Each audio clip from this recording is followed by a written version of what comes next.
Hello. My name is Joe. And I'm Jordan. And this is Double Trouble Features, the weekly podcast where we talk about all things film, television, anything on a screen, pop culture.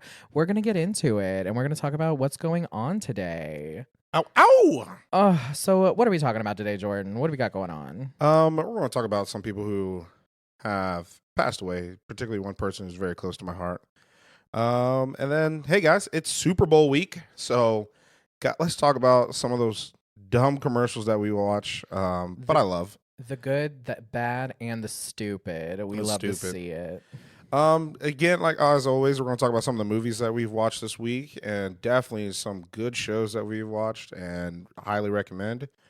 And Hollywood Reporter put out their top 50 best movies or TV shows of the first 21st century, and we're going to talk about that list. Yeah, so far it's still a running list. The 21st century, it's barely just begun. It's just a spring chicken, a spring hen. Wait, it's not like the past.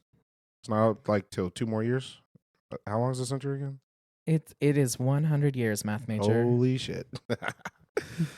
All right, but yeah, let's get into it right now. I just want to give a big R.I.P. to Carl Weathers. He's one of my favorite characters that has been on the big screen for me. Joe, what are some of your favorite roles that he's played? You know, I did love him in Predator. He was a total badass and really hot back then. Like, girl, anyways. I'm not gonna lie, I don't know if we're allowed to say that or like post-mortem, like I wanted those abs. Right? Like he was so hot. It wasn't Arnold. Like Arnold's just big, everything like that. Carl was sweaty the whole entire movie. And he could get it done. But I really did love him in his more like, I don't know, like comedic roles. I mean, my favorite, this long running gag that I just discovered because I didn't even think about it. Going through him, of course, in Happy Gilmore as Chubbs, really playing that entire thing, eating the whole thing up. Love Chubbs and his wooden hand that got taken by that gator. But then, as we do know, in that movie, he passed away. Yes. And then a few years later, there was another Adam Sandler feature film, Little Nicky, and he was in that as an angel up in heaven, just as Chubbs. Oh my god! He was just hanging out up there, and like nobody. I never caught that when I was younger. I just now. What? Researching this, I was like, "Are you fucking kidding me?" And then I went back and looked, and I was like, "Oh my god, it's him!" And he's just hanging out with Reese Witherspoon up in heaven, who's Little Nicky. Go back the early low key. My mind's kind of blowing right now. It was 2000. If you listen to me, go watch Little Nicky. That movie's insane. But I mean, just like seeing those stupid little Easter eggs, and then of course he's just had an amazing career. What are some of the things that you've really enjoyed? Again, Happy Gilmore is definitely one of my is up there as one of my favorite. But all-time favorite, and I think for a majority of people, his best role is Rocky. Mm-hmm. Rocky 1. Well, first of all, as a black guy, always root for the black guy. You're black. Are you gay? I don't know. Want to find out? I'm good. But I always rooted for Apollo Creed. I just thought he had some swagger to him and everything like that. And Sylvester Stallone, but okay, of course you're always rooting for the underdog. But I actually really liked him in Rocky 3 when he had to train Rocky to fight Clubber Lang, which is Mr. T's character. And so I thought that was actually one of his best things that he did, was just training Sylvester Stallone.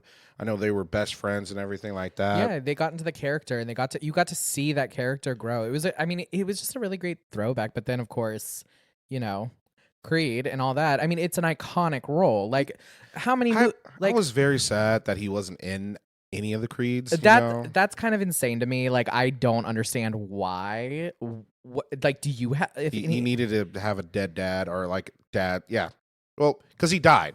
I mean, in the movie, he died. Why is he always dying in these movies? He died in Rocky 4 against the Russian. He died in I'm sorry, y'all. I have not seen every single Rocky movie. This is not my area of expertise, but no. Unfortunately, I have seen all the Rockies, and after 4, they definitely get terrible. I like the Creed series though. Yeah, like the Creed trilogy. I've heard good things. I haven't brought myself to watch it yet. It's on my to-do list. Michael B. Jordan without a shirt. But then he's so straight. Like like Michael B. Jordan, I love him to death. He's so hot, but like listening to him talk for that long is a bit much for me. But that's what we're talking about. We're talking about Carl Weathers and how just an amazing like the impact he's had. He was a Mandalorian. Yes, he was, and I mean, I loved him in Mandalorian because he was just being a good guy for the most part at the end of it. Yeah, I was like, not the like there was. I mean, it took us a while, but he always plays these complex characters, and it's just something interesting that I don't think we like. He's just, I don't know if he really got the recognition that he deserves. No, not at all. Not at all.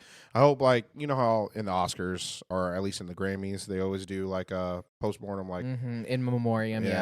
Yeah, so hopefully he gets his flowers in the Oscars because, yeah, he's definitely been part of the culture.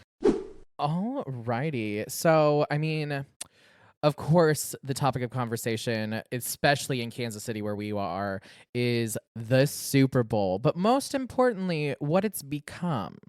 And how has advertising played a role in the Super Bowl? And is that going to change? Are we going to what are you thinking, Jordan? What are we seeing this year so far? So, if it wasn't for the Chiefs being in the Super Bowls, everybody knows the favorite part of Super Bowl is to watch the commercials. Of course. And commercials have gotten kind of crazy. But also some are political. I remember last year that Jesus commercial that was so long. That was long and uncomfortable. Yes. And the thing is like if you actually look into it, that church does not believe the things that it is saying on Super Bowl ads.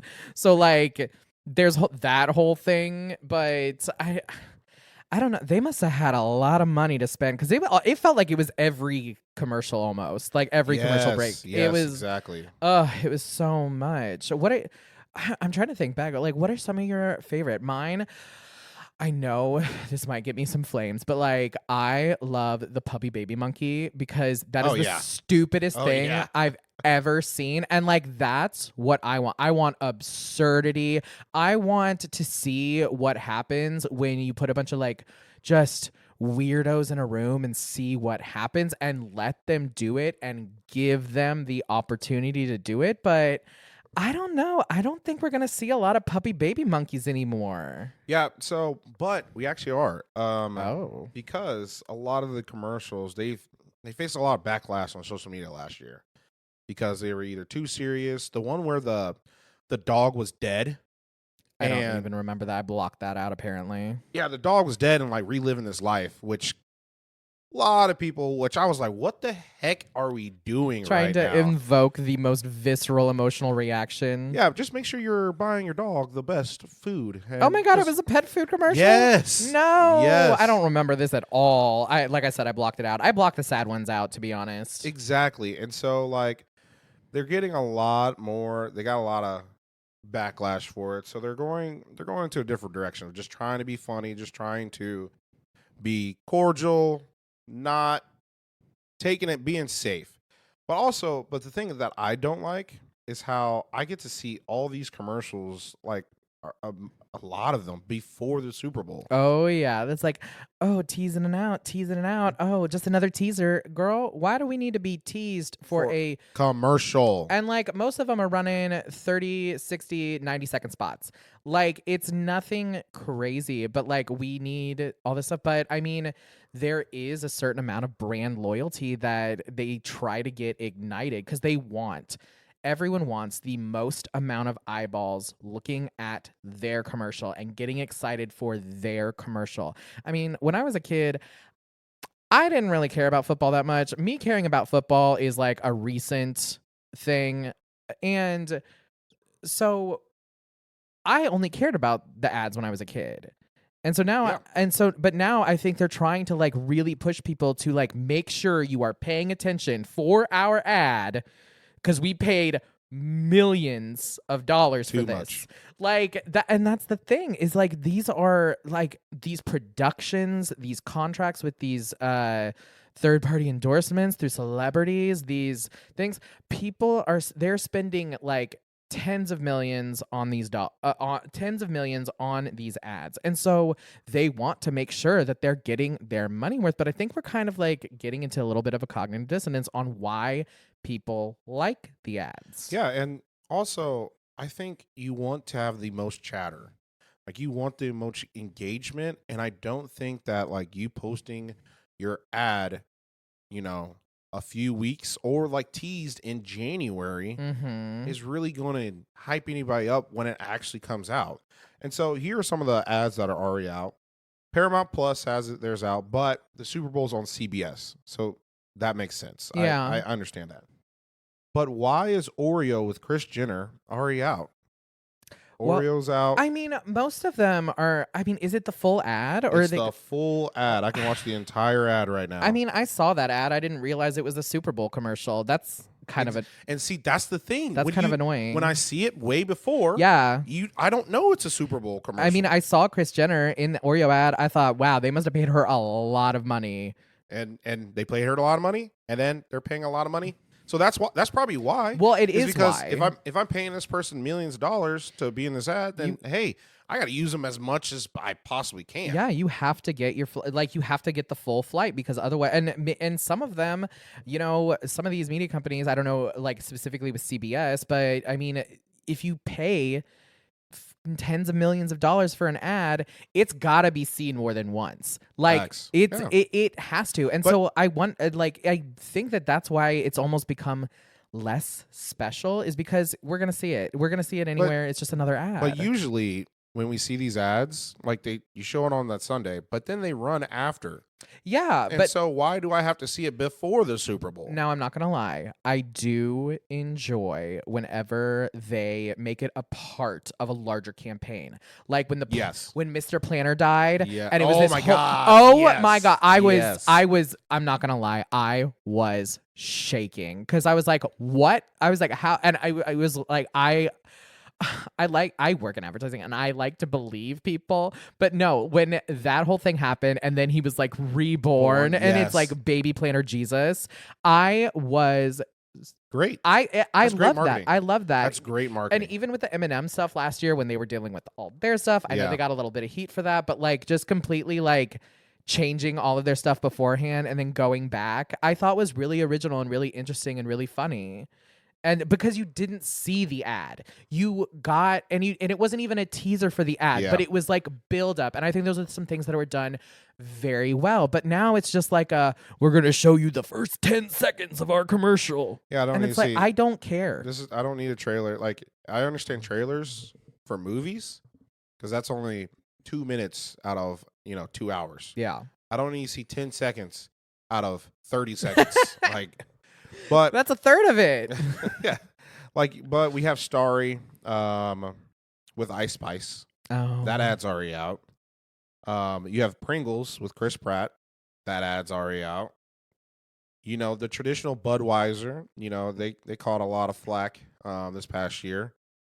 They're going back to the horses. Oh, they didn't do their horses last year, which I was actually kind of sad. Wasn't the Bud Light commercial last year kind of depressing? I can't remember. Yeah, the Clydesdales. I don't know, but they didn't have Clydesdales. Look, I mean, being in Missouri, I grew up we went to Grant's Farm. We saw the Clydesdales when I was a kid. Like it was a whole thing, and they were at the Super Bowl parade too. Yes. The Clydesdales and Budweiser are a very well known in Missouri, St. Louis, and we've all been there, and it's.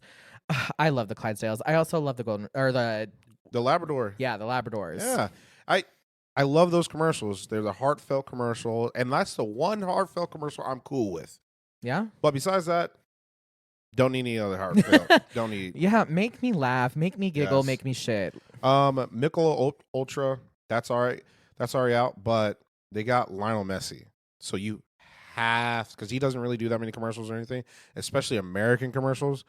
So I kind of understand why they're showing him way before, because they're like, we got to milk this. But they also have Jason Sudeikis, who's Ted Lasso. Yes, I know. So, well, he's Ted Lasso, who's a soccer coach. So that's the relationship between him and Messi. So I get it. But again, don't need to see that before. Hellsman, or Hellmans, the Mayo, Kate McKinnon. Ooh. Wait, it's already out though? Is that what you're saying? It's already out. Oh my God. And Pete Davidson is in it. See, and that's the thing is like, I've seen half of these commercials, but like, I didn't know they were Super Bowl commercials. That's the problem. Like, I just didn't know. Why? Like, I don't know this one, but Kawasaki, the four-wheelers. Yes. That's out. I do love a four-wheeler. There's some of these First ads. of all, I didn't know they had enough money to get on a Super Bowl commercial. Well, I mean, people need four-wheelers, I guess. I guess. mean, I've ridden on one, so I mean, I guess there's enough of a market. No, that's and then you have Vince Vaughn, and Tom Brady in a Bet MGM. You have Uber Eats with David and Victoria Beckham. They're just recreating their you know that scene where he's like she's like, "Oh, like I grew up kind of poor and stuff like that," and Beckham comes out of nowhere. He's like, Yes. What did your dad pick you up from school?" I have seen this, yes. It's like a Rolls Royce. A Rolls Royce. She's like, "We were working class." And he's Yeah. like, "No. What did your dad take you to school in?" And she's like, "Well, it depends on what." And he's like, "No." Exactly. And he dug in. It was great. Yeah, no. And then DoorDash. DoorDash got a commercial. So like that's already like 7, 8, 9 commercials already gone that I don't need to see at the Super Bowl. Because I already saw it. Yeah. Like And you know what? It was a good ad. You did a great job advertising. Most of the, like, from what I remember, Kris Jenner doing Oreos made me shit my pants. But like, I don't understand, like, I mean, I do understand. It's because they're paying all of this money and they want to get their dollars worth. They also want to create buzz. But like I said, unless you're leading up to something, unless it's an actual tease, don't call it a teaser. Yeah. Just, hey, we don't really need to see the commercials. I'm just letting you know. Use that ad dollars to run it throughout the entire month of February and in March, and we're fine. I just don't need to see those ads in January. Yeah, I mean, it's like asking me to open my Christmas presents on Halloween and still be excited on December 25th. Like, yes. Like I loved my presents. They were great. It was amazing when I saw them, but like that was 2 months ago, girl. Yeah. I don't. Anyways, but yeah, no. Alrighty, and now we're going to talk about some films. Jordan and I have obviously been on a little bit of an Oscar kick. So, what have you been seeing?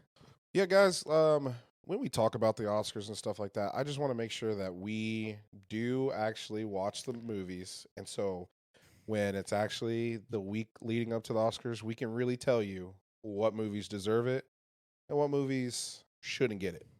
One movie that I do think deserves that nomination of Best Picture is American Fiction. Fantastic movie. Great, huge message that I thought was very obvious, but to other people, it's not as obvious. I explained it to a couple of people, but I gave it an 8. 8 out of 10. One of the higher movies I've given so far in this podcast. It's a great movie. Great film. It's funny. It has some sad moments, some dark moments. But here's the premise of the movie. Jeffrey Wright, he plays this character called Monk. He comes into town to see his mom and everything like that. He's just visiting, and he sees Issa Rae. She writes a book. Now he is a talented writer, and he's a professor, but he writes really, really serious, dense books, and they're just not that good.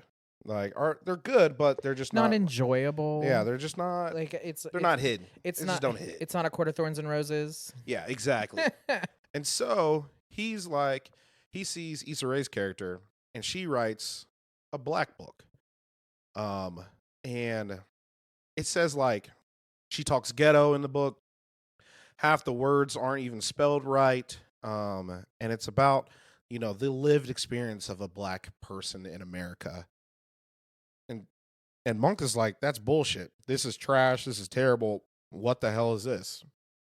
So he goes home. He finds himself in some money problems. He needs to help put his mom up in a home. And so then he's like, all right, let me write a new book. Let me write a black book. And so then he spells the title wrong. Then makes an entire black book, and he uses a false name and calls himself a fugitive of the law who wrote this book. And then guess what? White people ate it up. It's a bestseller. God. And so then just him going through that entire turmoil, dealing with his family drama. To be honest, the book is actually like a secondary plot.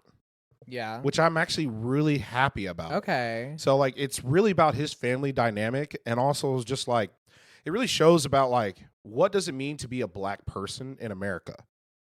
And so you have this book that's like, oh yeah, I didn't grow up with my dad. I didn't know who I was. Oh, I go to jail. I do this and blah, blah, blah, which is what white America expects from black people. Mm-hmm. But this man he's a doctor in literature, writes books. His sister is a doctor. His brother is a plastic surgeon, which is still a doctor. So this very successful, pretty wealthy, they have a beach house, wealthy black family. And they're all very successful in their own ways, but they're still experiencing death. They experience divorce, experience coming out coming out of the closet and seeing would my dad approve of me, being gay or not? Yeah. Which is Sterling K's character. And when I tell you Sterling K. Brown puts on a fucking show. He got nominated for Best Supporting Actor. He came out this week and said, hey, I'm probably not going to get it. I'm okay to lose to Robert Downey Jr. But God damn it, Sterling K. Brown stole every fucking scene. Like, really? He's a gay, like he's coming out gay. He just got divorced. His wife caught him. Oh, yeah. So you doing the bending? Exactly. And so like he's going through his own shit, his own turmoil. Damn.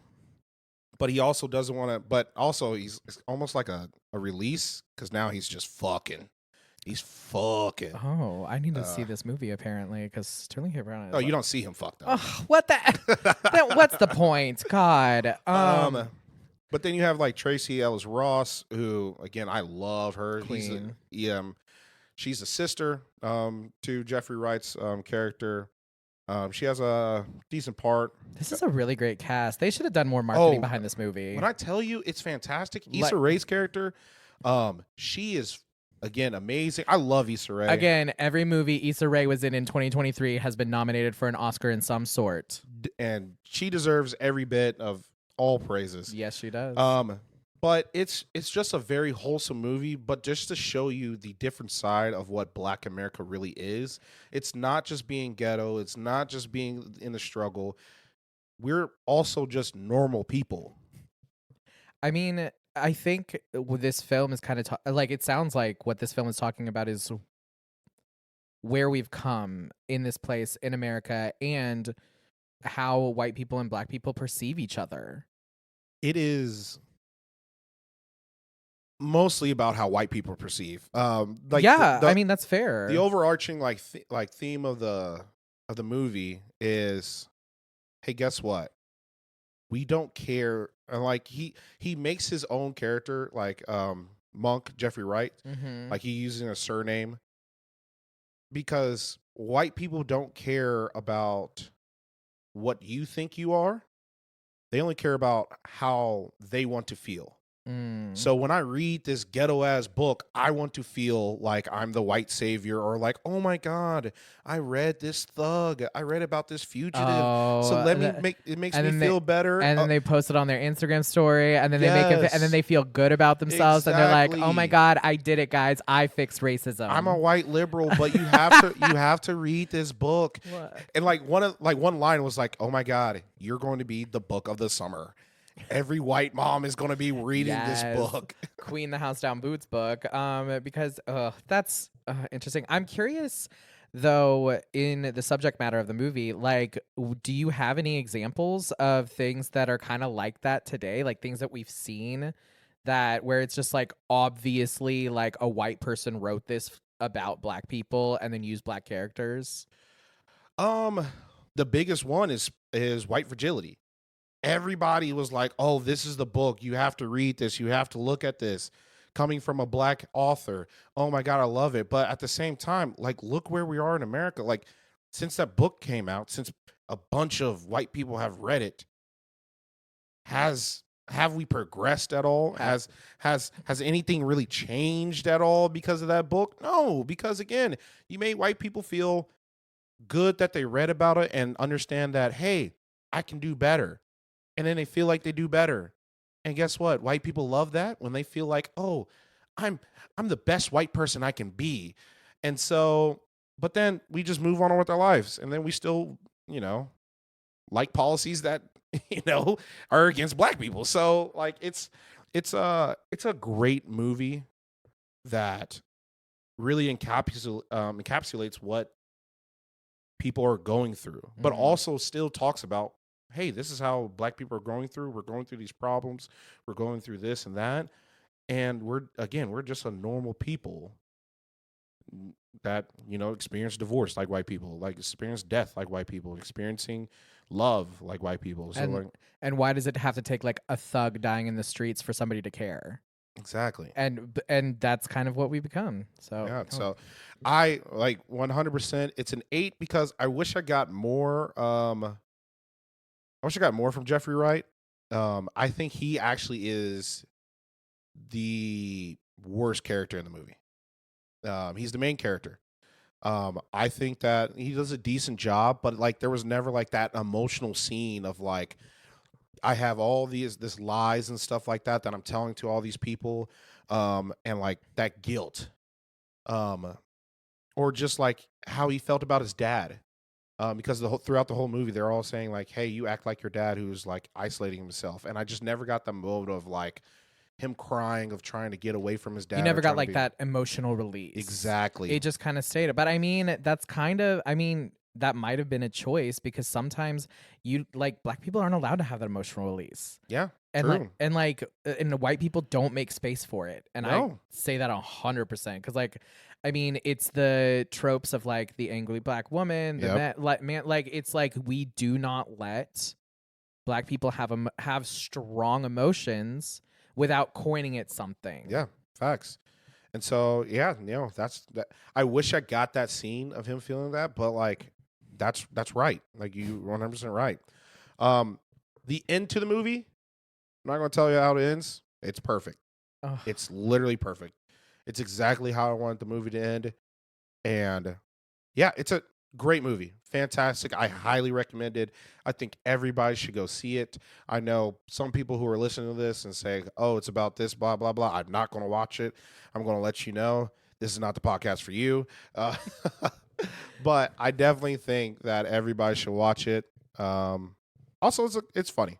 It definitely has a lot of funny moments in it. Good. So it's not like just a serious drama. It's very light, but does have those conversations.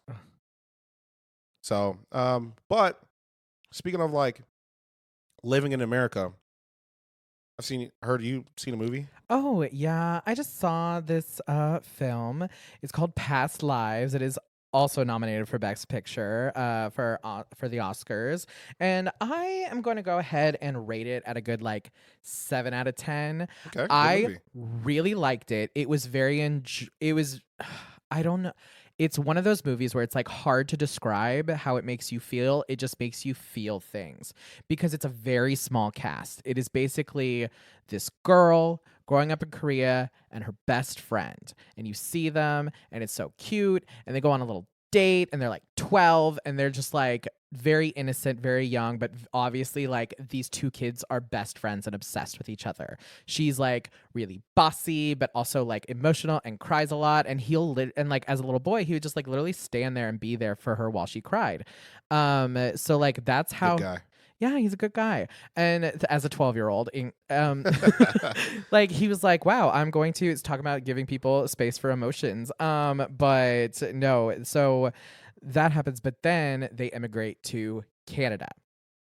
So her family immigrates to Canada. And so she just like leaves without like really, I mean, you're 12. You don't have a choice in the matter. And like some of us have gone through that where like your parents made a decision for you and that has major ramifications on your life. And that is what it is. Like you don't get a choice. You don't get like your friends. Yeah. And so like when you're a kid, your friend, and you're like, I'm leaving, and your friends are like, why are you leaving? And I'm like, I don't even know because of my parents. So she immigrates and then goes to Canada, and you can just see her kind of lonely. Jump 12 years. She's just, chilling on Facebook. She's now living in New York. She's a playwright. She wants to be a writer. She's a ton of ambition. That was always her big thing. Like when she was a kid, she's like, I want to be a Nobel Prize winner. And she says Koreans don't win Nobel Prizes. Facts.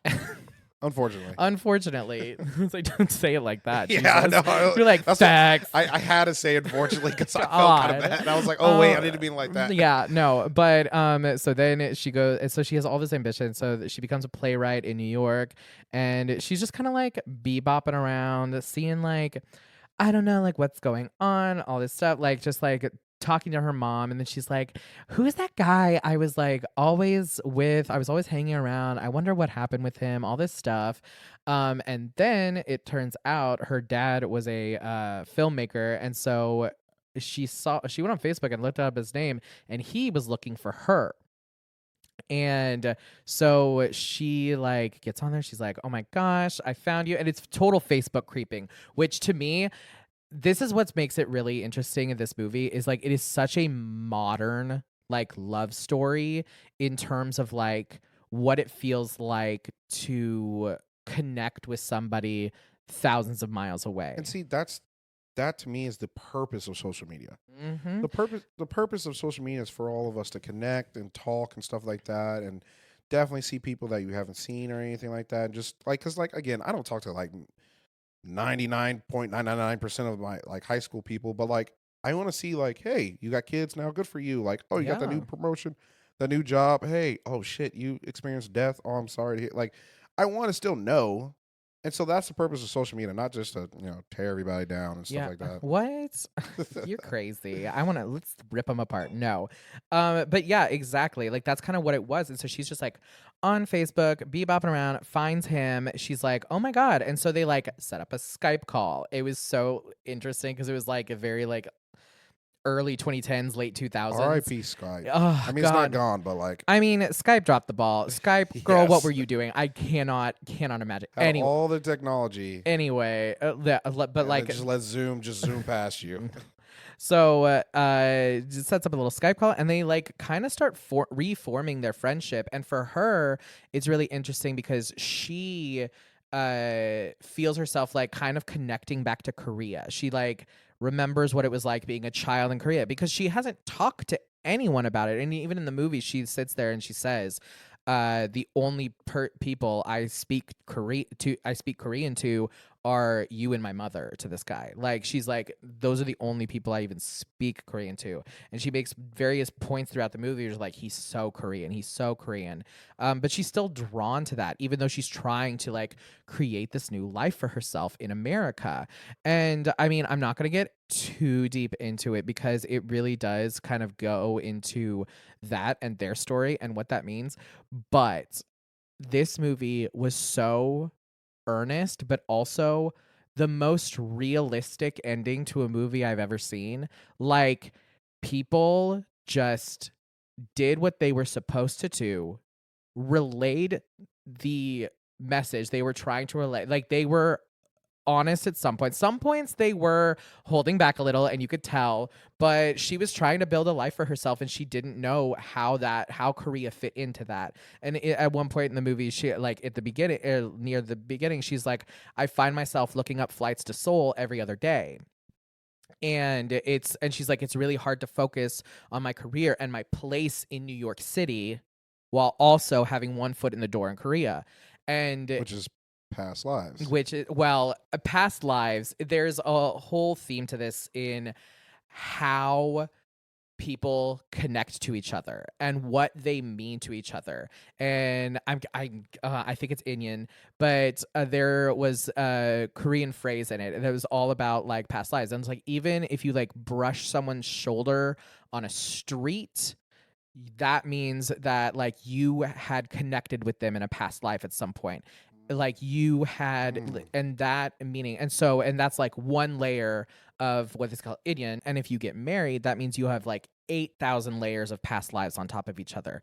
8,000 different. So it's like kind of what, and I mean, it's a little tongue in cheek. She's like, it's an old thing like that. It's just like, and then she even says it's like Korean people just use it to hit on each other, but like it does kind of dive into how people feel about each other and how people are connected, because they're like, these two people obviously have a very deep interpersonal connection. They very clearly care about each other. There are points in the movie where they just stare at each other smiling, and it looks so sincere and so sweet, and it's like, but it's not cheesy. That's the thing. I wish my wife did that. Looked at you like she loved you. Well, maybe if you did something. Anyway, but I mean, he flew all the way. He was like searching for her out of Korea, trying to find her, all this stuff. But no, it goes down to the point where like he couldn't find her, and he was posting on her dad's Facebook page because like she changed her name when she moved over to America. She got an American name. Got to get that American name, which is a lot of people did. I mean, where I went to school, there were quite a few Korean foreign exchange students, and all of them picked American names, and there were like some that liked it and some that didn't, and it was like very specific to that and feelings about that. And you could see like the girls, like when they're like planning to go, they're like, I don't want to change my goddamn name. And I mean, that's fair. Like, why should we have to? Like, and I've always been that if you can pronounce the name Schwarzenegger, you can figure out how to pronounce any name. Okay, as a former teacher, you cannot pronounce every name. I struggle. Oh, no, not like the first time, but like no. I would struggle. Like first day of school, I'm reading all these names, and then I couldn't figure out how to say their name, but I don't want to be rude. Yeah. So it's October or November, and I just go, hey, bud, how's it going? Like, you. Hey, God. Anyway, I would add. Hey, I have a speech impediment, guys. I can't talk. So, but for some reason, I'm doing podcasts. So, yeah, here we are. But no, I mean, at the end of the day, this movie was so good. Definitely earned its spot on the list because it was just such a deep dive into what people mean to each other. And does that mean that you need to like uproot yourself and go after this person, or like be happy with the choices that you've made? And yeah, you're just gonna have to watch the movie to find out what happens. But it's called Past Lives. It's currently streaming on Paramount Plus for those who don't want to get out to a theater. But no, it was so earnest, and it was such a small cast. You really got to like dive into these characters, and the performances, they were so subtle. Like they felt real. It felt real. It felt like I was watching people have this like 20-year relationship in the course of an hour and 45 minutes. And it was emotional, but also like I said, it was just so like the ending made sense. It was wrapped up, but people had the space. People had the space for it. They gave the space for it. There's somebody in this movie who, you know, we all thought he was going to be a villain, and he even says that in the movie. But he just creates so much room for people to be like, everyone gives room to be who they are and say what they need and kind of like go into that. But then again, there are also times where they didn't, and why that took 20 years. But yeah, it was fantastic, and I would definitely recommend, please go see this movie. Okay. Favorite part, the small screen, TV shows. And here's just some TV shows we watched.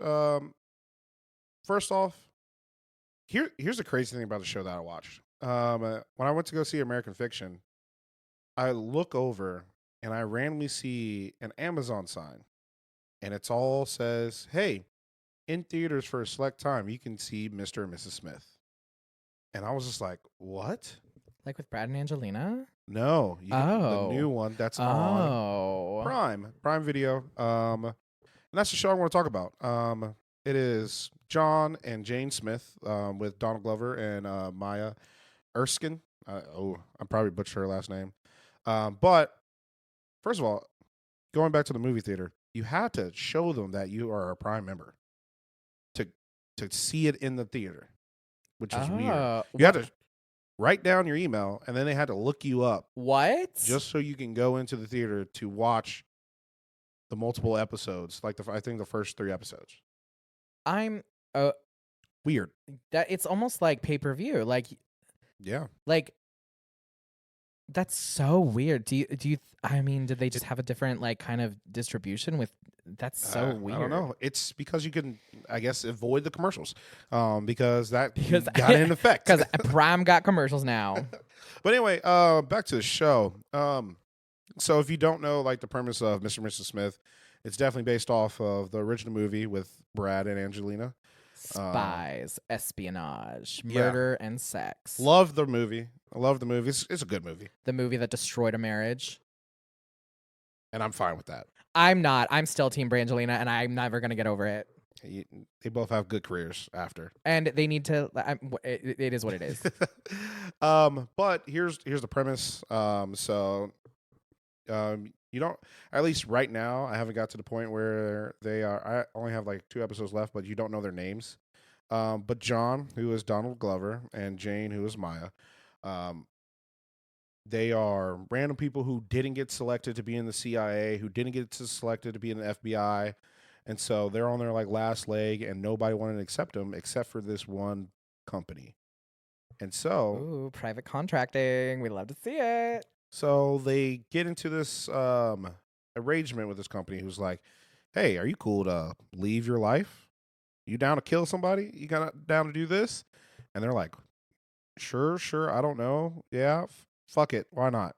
Honestly, with the way inflation is these days, yes. Same. Like, how much you paying? You're going to pay how much? Yeah, sure. And so they get the job of having to do these missions. And so, but they are now married legally, kind of, but you know what I mean. In the eyes of the government, they're legal. They're married because they're John and Jane Smith. Okay. And so you see the dynamic of them doing these missions and stuff like that, but at the same time, they are 2 completely different people. And it's just like, I just met you. Like on the first night, he comes into her room without a shirt on.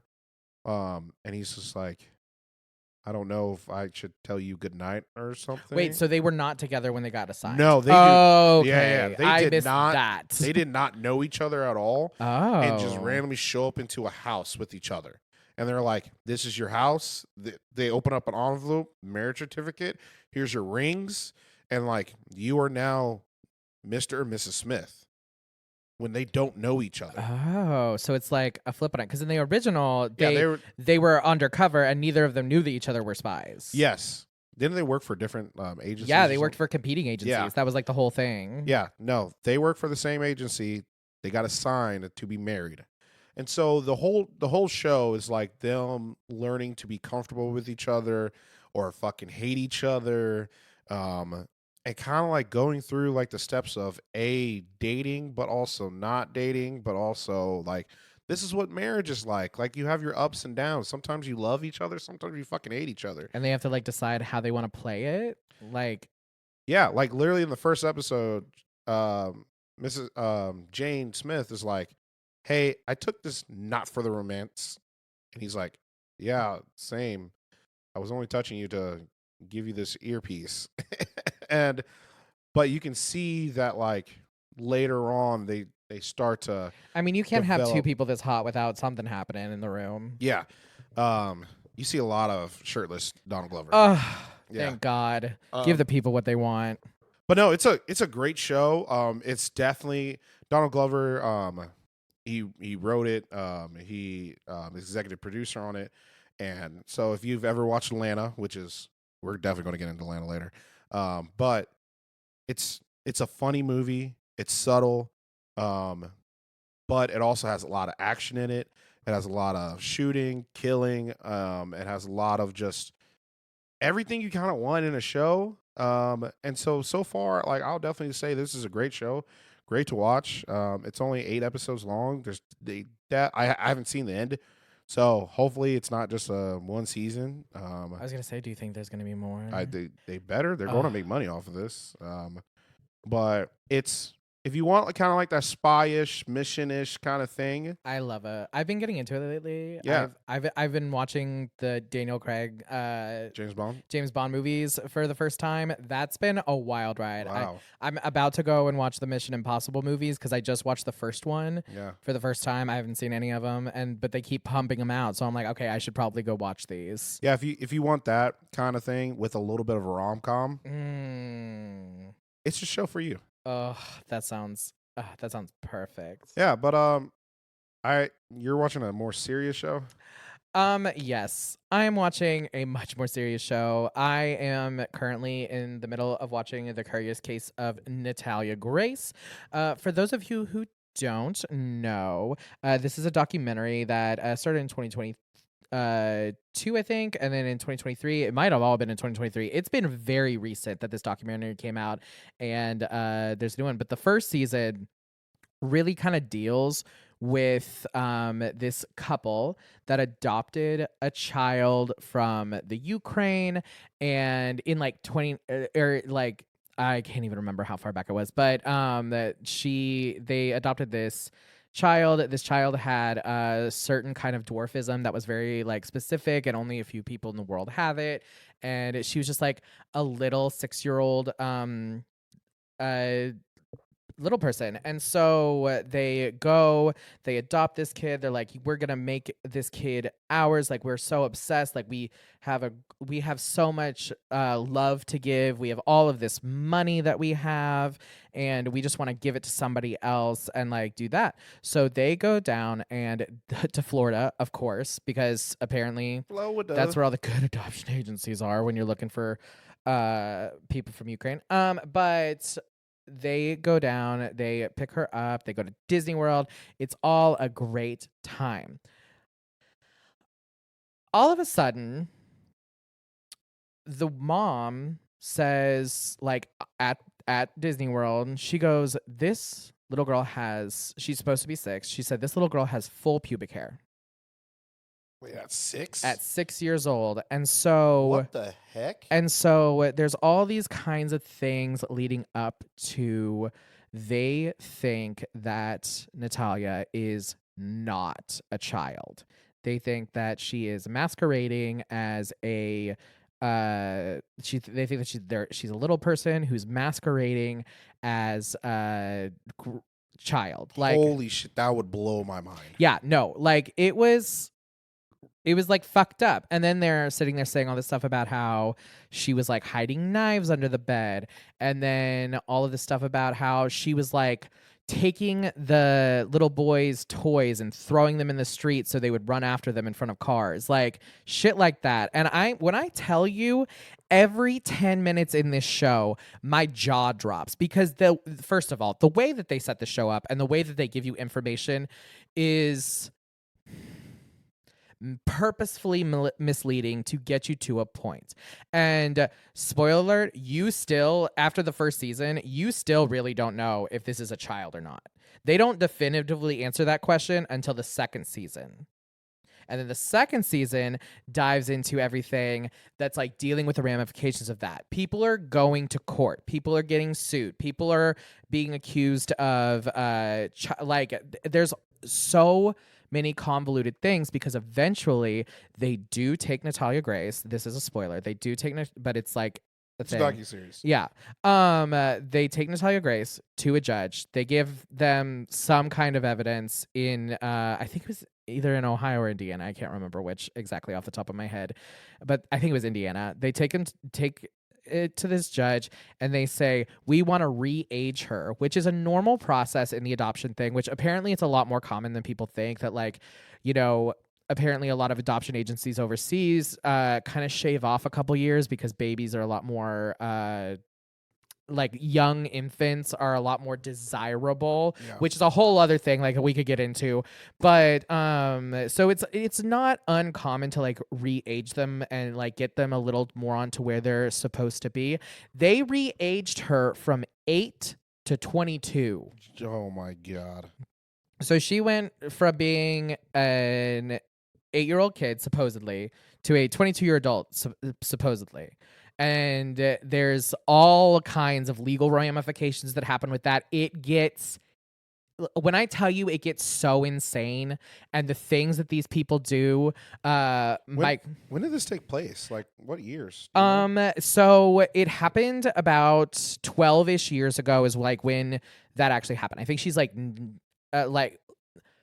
I can't actually use her age without ruining things, but but that's the thing is like we really don't know how old she actually is even still because everything's gone so far out. They even go over and like they go over and to Ukraine and like find her birth mother. They go so far out of the way to like find out the truth, and it really you don't get an answer until season 2. Okay, I'm just gonna be honest. I just need you to stop right there. How many episodes? How long? Because I'm ready. I'm jumping right now. To know. Well, and that's it's so good, but like I cannot like that's everything I told you. That's like the first 2 episodes. No, it's not. No, it's not. Like no, it's not. Like I mean, most of it is. Oh my God. I'm not kidding. So it's about I think 8 episodes per season. So at 16 episodes, it's not that hard to get through. And there are points where you like need to go take a smoke break because like Jesus Christ, What's this on? It's on Max, formerly known as HBO. Out of 10, what would you give it? I mean, I love messy documentaries, and this is like true crime plus family drama plus like international intrigue. So I'm gonna give it I'm gonna say 7.5, almost to an 8. There are some parts in it where it gets a little not really slow, but like there are some parts where we're like, okay, we didn't need that much. But what's interesting about it is the first season you never like the girl, you don't see anything from her. Like she doesn't speak on it, she doesn't do anything with it, she's like not a part of the documentary really. It's all about her, but she's not in it. In the second season, she's in it, and she has some words for people that, and honestly, she like it. I can't get too far, but she has some very choice words for people. Do you think they did that on purpose? Because like, they wanted to break it up in 2 seasons just because, or do you think at first they didn't get her to get into the docuseries, and then they finally got the okay to get her in, and they're like, we just need a whole nother season just for her? I haven't read a whole lot about it, but like my theory is that they did the first season and it was, I mean, they were trying to like either, but I think that the reason that it's 2 seasons is because it's still like ongoing. Like there's still there's still people like these lawsuits that I'm talking about happened like last year, 2023. Okay. Like people are going to like all these courts. So like I think that's what incurred the second season was like, here's the story for the most part, and then the first part of the second season they kind of like wrapped up that and they were like okay, and then go into a lot more of the legal ramifications and why people did what they did. Because when you don't spoil it. I can't spoil it, but like the things people in this documentary do are batshit fucking insane. And number one, if you're ever going to be in a documentary, please get media trained. Pay someone to media train you, because good God, there is no such thing as a hot mic. And number 2, you will not know where this is going. You will not understand where like my jaw dropped every fucking 10 minutes. I cannot explain it enough. I'm ready. So yeah. 2 nights. You're looking to see some weird shit. And I mean, all of this is, of course, reminiscent of The Orphan. And if you've ever seen The Orphan First Kill, it's also on Paramount. But it definitely has those aspects to it, but real, and has real world problems attached to it. And it's just batshit bananas. Alrighty, and for our last topic of conversation, recently, the Hollywood Reporter has put out in October this list of the 50 best TV shows of the 21st century so far.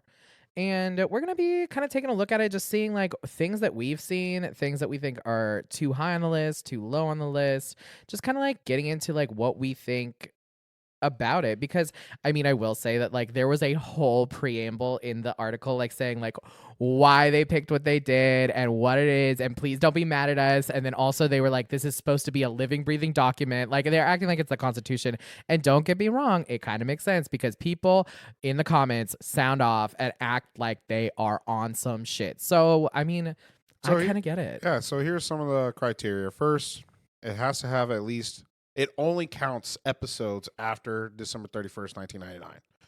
So, for instance, like Sopranos, anything before, anything in the 90s does not count. So it only counts the seasons in the 2000s. Same with like Sex in the City. Sex and the City, Buffy the Vampire Slayer. So that kind of narrows it down. You tried to say Buffy the Vampire Slayer. Buffy the Vampire Slayer is not on here. That was the example they used in the preamble. I know, and it and you're mad. Absolutely ridiculous. But then they didn't put it on the goddamn anyway. Also, they said it has to be an English speaking because they were not going to watch all which is understandable. They're not going to watch every K-drama. Yeah. Those are the main things that they did. And so let's talk about it. We went through the entire list. I have watched half of them. I've either seen some of them or completed 54% of all of the shows, which is 27 episodes or 27 different of the shows. And apparently I only watched 34%, which is crazy given how much TV I watch. But like I said, I watch trash TV. I loved like The Curious Case of Natalia Grace, not on here. Real Housewives of anything, not on here. Does not need to be on there. I'm just saying, these are the kinds of shows I watch. Just want to talk about like the top networks. So HBO or Max, which we both agree is top tier. The top tier place to get great TV shows. But coming in second in its own place by itself is FX. Which is crazy because I do love me an FX show, but none of the FX shows I've watched are on this list. Yeah, I have a couple FX shows that are on this list. But I think the best one I think is Atlanta, which is on here. But one of the newer ones, The Bear, which I definitely wish was on here. But coming in third place, tied with a bunch at 4, is Comedy Central, Netflix, which again, if you think about Netflix and like FX, those are up and coming new ones. Mm-hmm. If we're talking about in the course of 23 years, those are newer. I found a lot of the Comedy Central ones. I was surprised by those. Yeah. First of all, I hadn't heard of a couple of them. Yes. And there's only like 4 on this list. So it was interesting to see that. And it kind of makes me want to go back and like check out, was this show that good? I mean, yeah. Because I just don't know. And I mean, I haven't really been following Comedy Central for a while, not since I was like in college, because I'm not going to lie, it's kind of catered to like that brand of people. They haven't really produced like top tier shows. But I mean, maybe we're wrong because here are some top tier shows. Yeah. But also NBC and AMC are in that category of the 4 episodes. CW with 2. Shout out to the real one.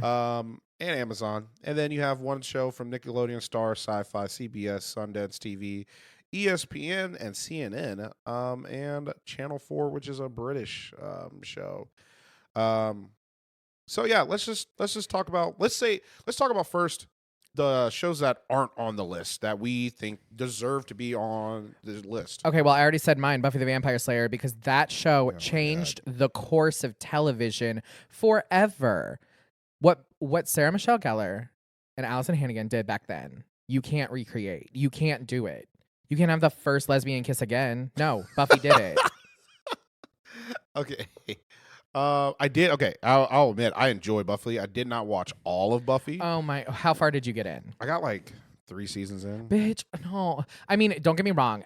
That's a great place to start, but you have to keep going because one, it gets better in terms of story. It's less like Monster of the Week and a little more. Yeah, like it was episodic, and not like Yes. really, like very. I mean, congruent. they called them the Scooby Gang, but that Yeah. show should have been on this list. I cannot express enough. That show has ramifications that you all do not understand until you go watch that show. Me personally, there is no cooking show at all in this entire thing, and I definitely think like cooking, like me and my wife, that Wow. is like the number one thing we watch is cooking shows, and I definitely think there should have been at least one, and at least for me, I mean, I think Top Chef is the most top tier cooking show. It's well written.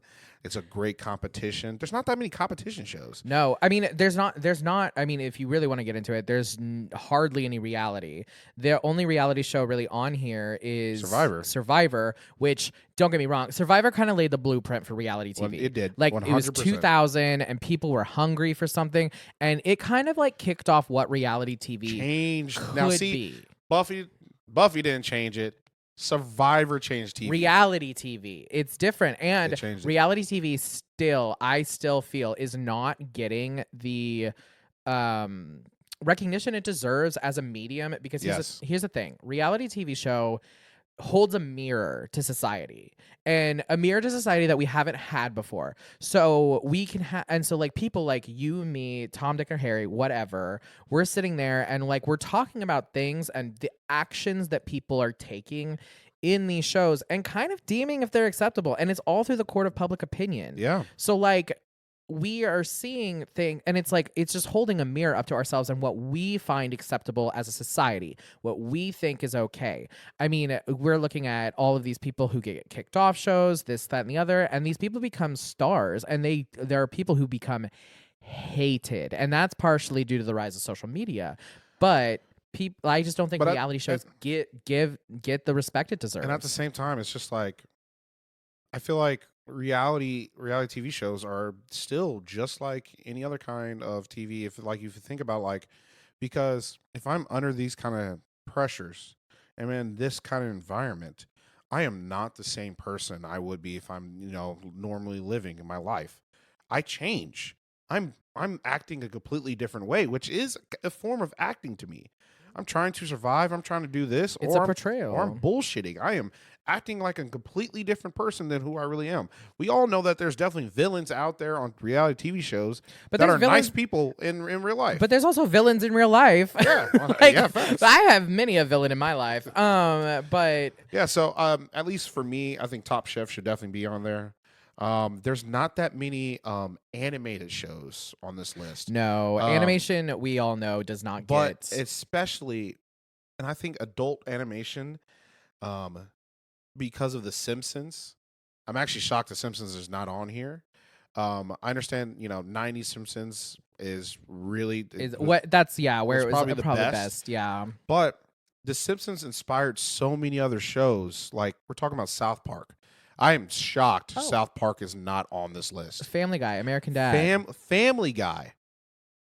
How are these shows not on the top 50? I don't really watch Family Guy anymore, but it had me on a chokehold. I mean, every Sunday. Can I be honest? I still watch new episodes of Family Guy, and that's okay. Like I do. Like obviously, some of it did not age well at all. Oh, 100%. Like God, and that's okay. But it's milk. Okay. Same with South Park, and I'm fine with that. For all you people who. I'm not a lover of the show, but there's definitely people who are obsessed with the show. It's probably the most millennial show there is, and that is The Office. Office did not make the top 50. So you people, I'm not a part of this. I was shocked that it didn't make this list. Me too. Like because that's all for some people, that's their entire personality is The Office. All they got is The Office jokes. Like I'm not kidding. There are people that I know that like only talk in like Dwightisms. It's horrifying. And I've never even really watched that show. I've watched like a couple episodes here and there, but like I could name you the full fucking cast because people have talked about it so much in my life. I watched the first whole 2 seasons and I was just like, this is all right. I watched the first season and that was awful. First season is the worst. Yeah, like and then I try to like keep going, but then at that point I already hated all the characters. Like I just don't think it's something that you can go back and watch. And there are some parts of it that are like really cringy to go back and watch. Like it's just like it's not. I don't know, just the way they act, but and then the last, at least for me, the last 2 snubs, which I actually think are definitely top fucking tier movie or shows. Watchmen. If you have not watched Watchmen on Max, definitely go watch it. It is literally one of the best shows that I've watched in the past 5-10 years. It's amazing. It's comic, but very gritty, dark. They make tough decisions, terrible decisions. Also talks about race and the Tulsa riot. Yeah. Watchmen is, it's heavy. I'm just mad that there's not going to be a season 2 ever. No, like it doesn't need a season 2. I know it doesn't need a season 2, but like I don't need another piece of chicken. I don't need it, but I fucking want it, Jordan, and I want more of. I want Regina King as a fucking badass, fucking shit up. I want giant 17-inch blue dildos being waved around. You see giant penises. It's magical, and I feel like it did more justice to the Watchmen than that movie, which was it was good, but like this extended cut, if you watch the director's cut, is way better. Yeah, but I don't know, it just like felt, I don't know, this one just had so much heart, and it just like I felt more ingrained into the storyline. Facts. And then for me is The Bear. The Bear just swept the nomination, the Golden Globes and Emmys for best comedy, best TV show, and everything like that. I think they watched these shows and made this list before season 2 came out. Yeah. So with the first season, do you put it up top 50? That's debatable. I definitely do. Oh, for sure. I understand. All right. Well, should we get into the list a little bit? Yeah. So, you just want to go bit by bit? I was just going to kind of rapid fire a little. Like we could go into like the 50 through 40. So, right now, the Hollywood Reporter is putting the Sex and the City at number 50. Interesting choice because it should be higher. That show, I mean, okay, so you said that like The Office is a show for millennials. I think that Sex and the City is a show for millennial women. Yes. Like, yes, 100%. Like, and I'm one of them. I was like in college, like, oh my God, I'm such a Samantha. And then like that kind of shit. Like it I don't know how to describe it. Like I think should have been higher up on the list. Up next we have Avatar: The Last Airbender. And that's mine that I think should definitely be way higher on the list. I mean, I definitely agree with you. I would say I understand if you just take the first season of Avatar and probably like the first 12 episodes of it. You can probably say, okay, this is definitely a kid's show. This is that. But after that, it is the best animated show I have ever watched. And I cannot wait for the Netflix adaptation that comes out in 2 weeks. And I still watch, like when I get on the treadmill, I watch Avatar. And I mean, so Avatar just is one of those shows where, I mean, for us, because we were kids when it came out, it kind of grew up with us. Like, there was a long time between seasons from what I remember. And, like, as the seasons got more mature, the kids grew up. Yes. And when the kids grew up, we would grow up. And, like, I think our generation has a very specific place in our hearts for that. And then once you got into, like, Legend of Korra and that stuff, people say it's not as good. But I say it just got way more adult. Yes, and I love it. And the like, what happened around that show was unfortunate. Just them like never really knowing if they were going to be having another season. But no, that show you grew up with, and it got deeper and heavier, and it dealt with like complex things like brainwashing, just propaganda in general, how we understand like the world around us, and like how different how to deal with family, how to deal with war, how to deal with death, how to deal with all of these things. Like it explains it in such a way that is so very specifically like doesn't talk down to you, but it's simple, and it just like actually makes you feel it. And Avatar is in both of our top 5s. For sure, of this entire list. Absolutely. South Side, that's one of those Comedy Central ones that we didn't really know about. We didn't really. I haven't heard about this one. Have you heard about it? No.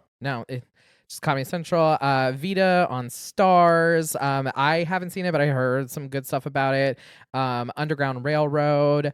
On Amazon Prime. Then there's The Crown, which I think needs to be higher on the list. I've only watched the first 2 seasons of The Crown, but I definitely think the acting, the drama piece, it definitely deserves to be higher up. It's from 43. You've only seen the first 2 seasons, which means you haven't even seen a cast change yet. Yeah, facts. Oh, Jordan, I keep going. Again, I'm not a period piece kind of guy. I can say that it gets better. But I also have a deep personal tie to the royal family because I'm a Spencer, and me and Diana, she's my soul sister. Up next we have The Leftovers. That's a show I really wanted to see. Really good. I've heard it's really good. Really good. I just haven't seen it. Maybe it should jump a few spots. I wouldn't say like a super like long, but like, it's great. Anthony Bourdain, Parts Unknown, CNN, 2013 to 2018. I honestly haven't seen it, but I know it's really great. I've seen some episodes here and there. Station 11 on Max, and then Beef on Netflix, which came out this year, which I was kind of surprised it was on this list just because it came out this year. That was fantastic. I mean, yeah. I've only seen the first couple episodes, but I need to go back and rewatch it. Alrighty, so rounding out our 30 to 40, we have Insecure on HBO, which I think is the biggest surprise that's on this list. Not that I'm saying that it doesn't deserve it. I'm actually just shocked that they put it in their top 50. I'm surprised that you're surprised. I am not surprised at all. Whenever I was out living in LA, people would not shut up about the show. Oh, it's great. Like it's amazing. Like, and I know it is great, but I mean, everyone talked about it, so I wasn't surprised by this at all. Anything that Issa Rae touches, it's gold, and that's why she came out today talking about need more black shows. Yep. And then after that, again, HBO The Deuce, Band of Brothers on HBO, Crazy Ex-Girlfriend on the CW, which, here's the thing, Crazy Ex-Girlfriend is a great fucking show. I love it. I'm actually really surprised it was on this list. The Shield, FX. The only thing I know about The Shield FX is that it had the guy from Fantastic Four, It's Clobbering Time, The Thing. Chernobyl, HBO again, Jane the Virgin, CW, Orange is the New Black, Netflix, that show. Oh, we'd love to see it. Veep on HBO. I honestly thought this would have been higher. This show has won so many Emmys. It's not even fucking funny. Love Veep. Like rewatching it now. I need to go back. Fleabag. I was expecting this to be higher as well, just because it's also won a bunch of Emmys. All right, now we're going to talk about 29 through 20. Biggest surprise, and that I think is way too low, is Game of Thrones. Yeah, no, at 29. I know that it didn't go out with a bang, but this show reshaped how we saw television. It was peak televisions. Season 1, 2, 3, 4, 5, 6.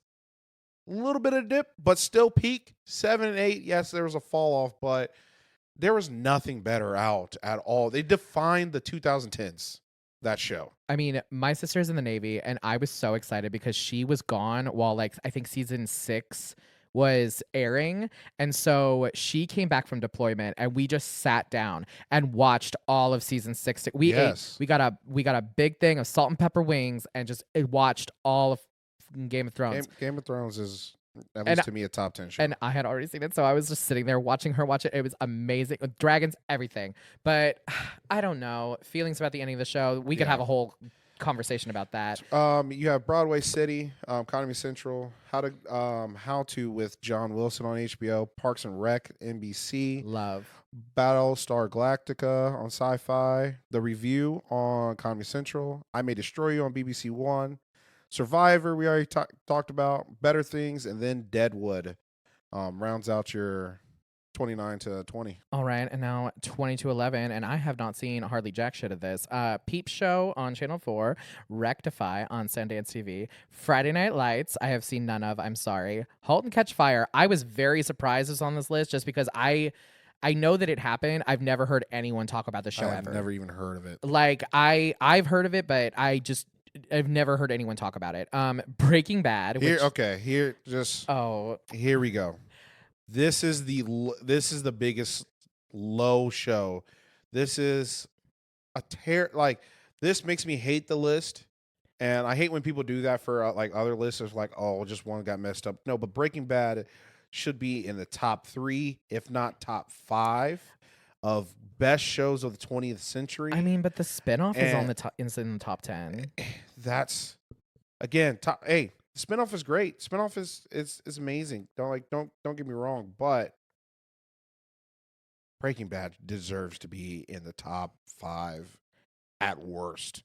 It's to me it's the best show. It's the best show I've ever watched. I really need to go and watch it. I've never watched it only because people would not shut up about it. And I'm not saying I'm like, oh, people want to talk about it. No, like I already knew what would happen. I knew what happened every week because people would not shut up about it. So I didn't have to watch it. Yeah. But yeah, definitely to me, the worst placement of all these shows. Alrighty, and then continuing down the list, we have Atlanta on FX, Enlightened on HBO, 30 for 30 on ESPN, The Americans on FX, and The Daily Show on Comedy Central. And so, like 30 for 30, that's the one that I actually did not understand at being number 13. 30 for 30, it's multi docuseries. They have its peaks of like the best shows I've ever watched. And then have some, what am I watching? I really don't care about the sport and stuff like that. So like there's the OJ Made in America is the best docuseries I ever watched. But besides that, like some of these like they don't hit, you know? But maybe that's why those hit to somebody else. And so it has universal appeal. Not every episode, but universal appeal. Yeah. And let's talk about the top 10 of this list, okay? BoJack Horseman. Great, fantastic animated show.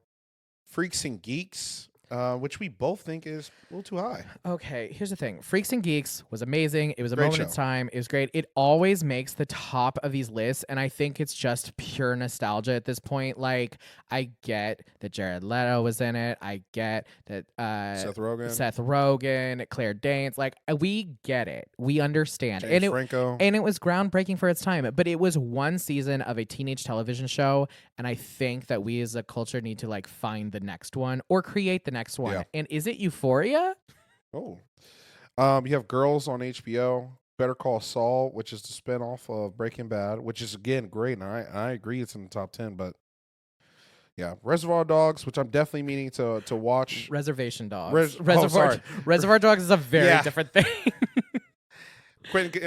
Shout out Quentin Tarantino.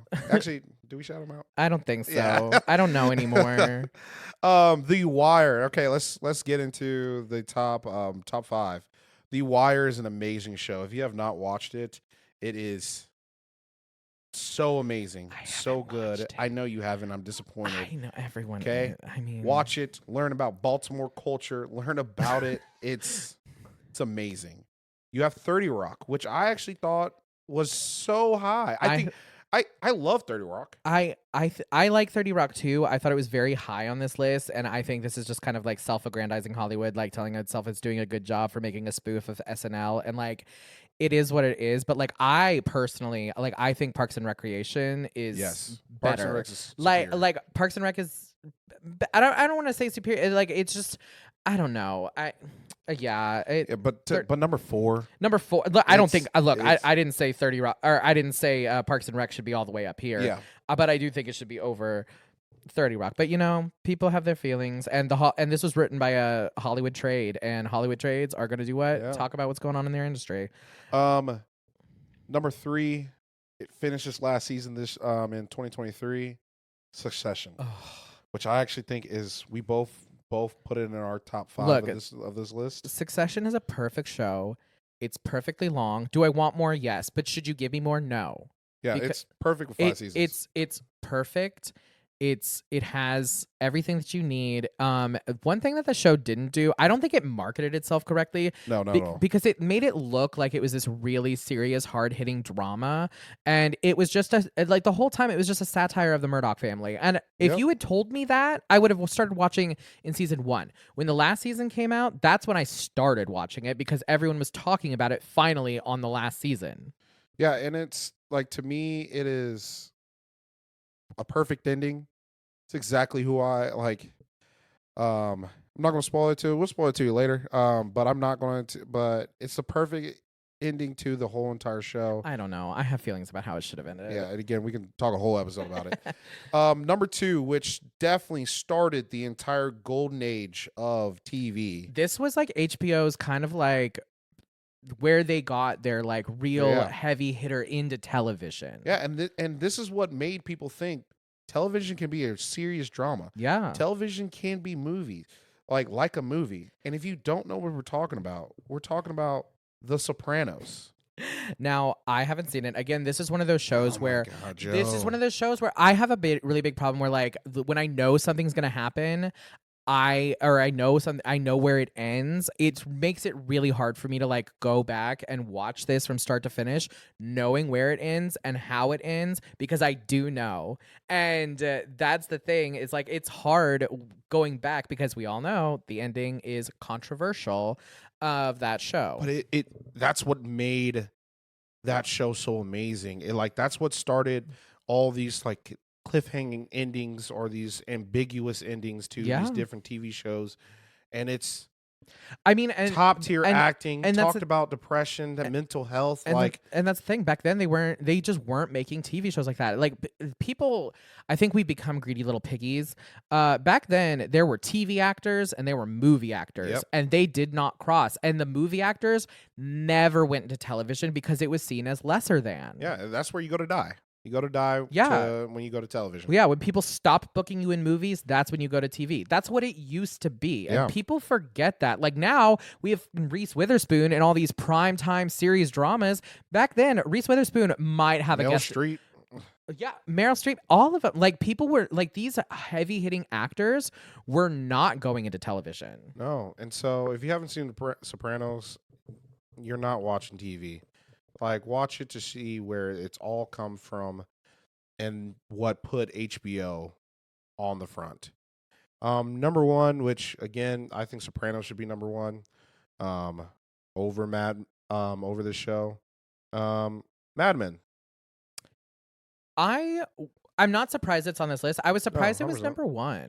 I was also very surprised it's number 1. I think it was a good show going into late 2000s, early 2010s. I'm actually really upset because I just tried to go and watch this show. It's not on anything except AMC Plus. Yeah, that's AMC. And what am I gonna? You want me to pay for a subscription just so I can go back and watch this show? Like, oh my god, just put it on one of the other apps that it's only $4 a month. Girl, it's $4. I'm paying so much already. Yeah, but I do really want to watch Mad Men. I actually had I had a plan and everything, and I'm so upset that like they're just hoarding it on AMC because they know it's like number 1. People want to watch it. Yeah, it's a great timepiece. Just talking about like what really went down in that kind of industry, in the corporate world, how women are trying to find their place and stuff. Like, when I tell you Mad Men is definitely a great show, and I'm not saying that it doesn't even deserve to be in top 10. It could. I'm fine if it's in the top 10. But I'm honestly fine with it being I'm like okay with it being number 1 over a lot of these other shows. Oh yeah. But Mad Men definitely deserves its love, its credit. It's what put Jon Hamm on. on the map. Why'd you go? You know why I said that? Because that man doesn't like to wear underwear, and he lets it be known. Oh, Jesus Christ. But also Elizabeth Moss.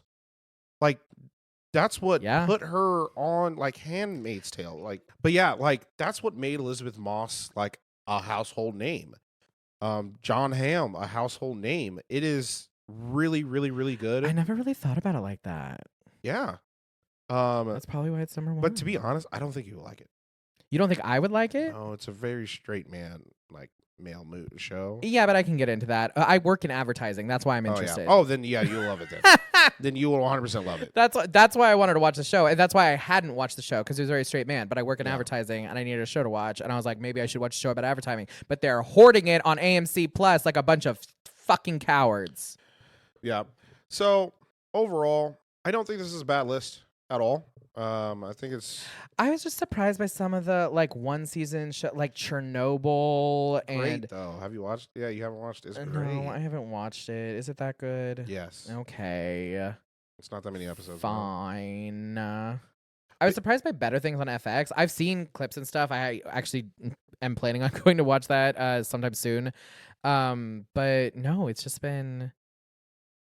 an interesting list. I mean, it really just tickles all the TV parts of you. Yeah, I think it's a great list. We'll switch around some things, but overall, I'm satisfied. Yeah, so again, catch us on Apple Music, Spotify, YouTube, wherever you get your podcast at.